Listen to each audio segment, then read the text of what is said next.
ನಾನು ಈಗ ತಾನೇ ಮಾಧ್ಯಮದಲ್ಲಿ ಸನ್ಮಾನ್ಯ ಜಗದೀಶ್ ಶೆಟ್ಟರ್ ಅವರು ಬಿಜೆಪಿ ಪಕ್ಷಕ್ಕೆ ಪುನರ್ ಸೇರ್ಪಡೆಯನ್ನು ನಾನು ಗಮನಿಸಿದೆ.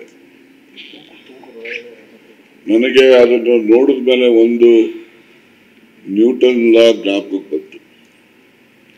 ನ್ಯೂಟನ್ಸ್ ಲಾ ಏನಿದೆ, rolling stone gathers no moss ಅಂತ ಇದೆ. ಅದು ಇವತ್ತಿನ ಜಗದೀಶ್ ಶೆಟ್ಟರ್ ಅವರ ನಡೆ ಗಮನಿಸಿದಾಗ ಈ ಒಂದು ನ್ಯೂಟನ್ ಏನು ಸಿದ್ಧಾಂತ ಲಾ ಏನಿದೆ, ನ್ಯೂಟನ್ಸ್ ಲಾ, ಇದು ಅವ್ರಿಗೆ ಅನ್ವಯ ಆಗ್ತದೆ ಅಂತೇಳಿ ನನಗನ್ಸುತ್ತೆ. Rolling stone gathers no moss ಅಂತಕ್ಕಂಥ ಹಾಗೆ ನನಗೂ ಕೂಡ ಒಬ್ಬೊಮ್ಮೆ ಒಬ್ಬ ಜಗದೀಶ್ ಶೆಟ್ಟರು ಸಂಭಾವಿತ ವ್ಯಕ್ತಿ, ಅದರಲ್ಲಿ ಎರಡೇ ಮಾತಿಲ್ಲ. ಅವರನ್ನ ಅವಮಾನ ಮಾಡಿ ಅವರ ಪಕ್ಷದಿಂದ ಹೊರ ದೂಡಿದಂಥವರೇ ಇವತ್ತು ಅವರನ್ನ ಹೋಗಿ ಪಕ್ಷಕ್ಕೆ ಸೇರ್ಪಡೆ ಮಾಡಿಸ್ಕೊಳ್ತಕ್ಕಂಥದ್ದು.